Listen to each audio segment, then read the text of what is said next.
Every legend leaves a trace. Some linger in memory, others in things that were never meant to fall into human hands. In the Myths Belief Store, you'll find artifacts, talismans, and relics steeped in the darkness of ancient faiths. Enter if you dare to touch what is forgotten and terrifying. Link in the description.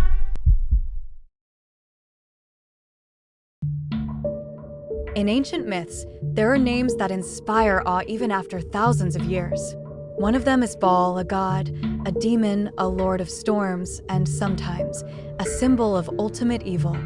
Who is Baal really, and why has his name survived to this day? Let's dive into the dark history of one of the most mysterious deities of antiquity. Baal is one of the most multifaceted figures of the ancient Near East. His name meant lord, master, or ruler. Depending on the region, he could be a god of storms, fertility, war, or even a protector of cities. He was most often depicted as a powerful warrior holding a raised lightning bolt, a symbol of his dominion over rain and thunder. In Ugaritic iconography, Baal stands on the back of a bull, emphasizing his strength and dominance over nature. He is often shown with a beard, a horned helmet, and a muscular build. In some depictions, he holds a hammer or a spear, and his eyes are said to shine like lightning. In medieval demonology, however, Baal underwent a dramatic transformation. In grimoires such as the Goetia, he is described as a demon with 3 heads, a man, a cat, and a toad. This grotesque form symbolized his all-seeing nature and his ability to manipulate humans. It is one of the most fascinating examples of how a deity can change depending on the era and the religion. Most commonly, though, he was portrayed as a bull or a man with the head of a bull. In Ugaritic mythology, Baal was the central figure of the pantheon. He was the one who brought rain, the force that determined the life or death of entire communities. His most important myth tells the story of his battle with Yam, the god of the sea, who sought to take control of the world. Baal defeated him thanks to magical weapons crafted by the divine artisan Kothar. But Baal's greatest enemy was Mot, the god of death and drought. In the myths, Baal dies at his hands, and the land falls into desolation. After some time, however, he returns to life, symbolizing the cycle of the seasons, drought, and renewal. This myth formed the foundation of agricultural rituals throughout the region. In the Bible, Baal appears as a symbol of paganism and a rival to Yahweh. Hebrew prophets condemned his worship, which eventually led to Baal's demonization in later centuries.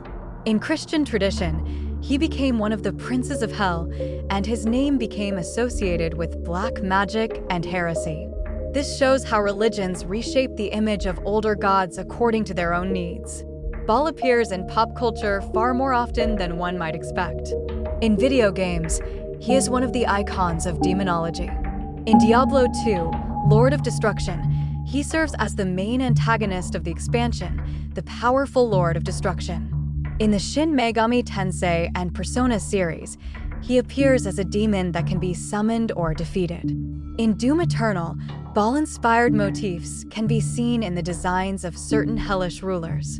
In films and TV shows, his name appears in Supernatural, where Baal is one of the higher-ranking demons. In the horror film The Rite, he is mentioned as one of the demons associated with exorcisms.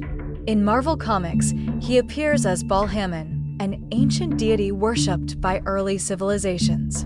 In horror literature, Baal appears in Robert McCammon's novel Baal, where he is portrayed as the embodiment of pure evil. His name also echoes through Lovecraftian-inspired works as an influence behind eldritch beings.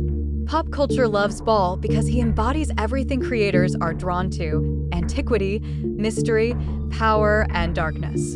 And now a question for you. Was Baal, in your opinion, a god, a demon, or perhaps a symbol of the forces of nature? Which version of his appearance fascinates you the most? And do you think Baal's demonization was the result of religious rivalry, or is there something more behind it? If you want to discover more myths and beliefs from around the world, leave a subscription, a like, and a comment telling us who or what we should cover next. Thanks for watching. See you in the next episode.